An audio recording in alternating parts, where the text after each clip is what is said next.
Hello folks! Today I want to talk to you about batteries. Having batteries to power devices such as flashlights and radios during a disaster is key.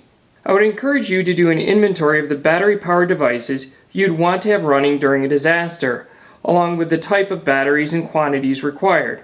I would recommend that you use this list to purchase rechargeable batteries for all of them. A great way of keeping these batteries organized is using store cell keepers. These are great little devices and they come in various sizes and types, holding various quantities of batteries and mixtures thereof, all of which can be found on Amazon.com.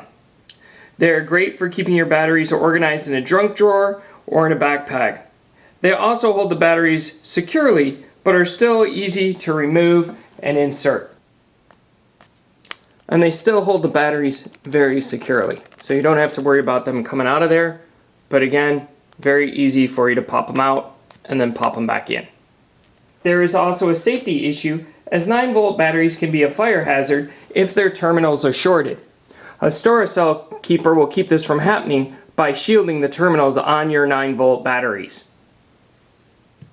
Next, you'll need a battery charger.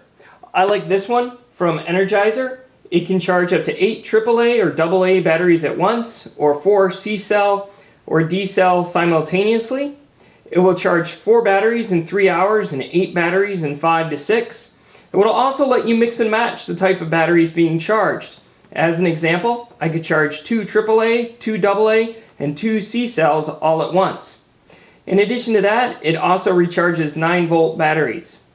Further, it has a nice little LED display that will light up blue, showing the status of the charging, and when it's complete, the unit will auto shut off. This then brings up the question of, it's an emergency, where am I going to get power to charge the charger?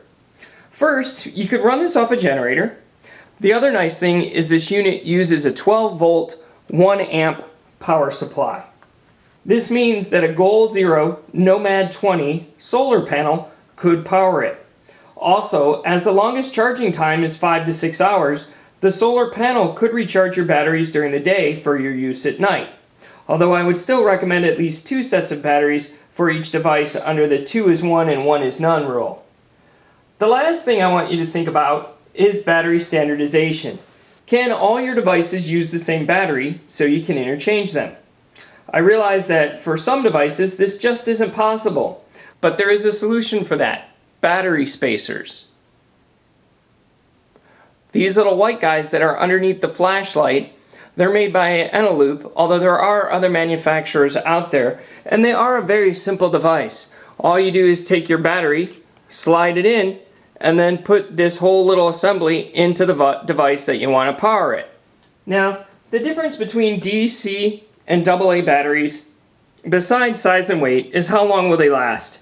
In general, a C-cell battery will last twice as long as a AA, and a D-cell will last twice as long as a C-cell.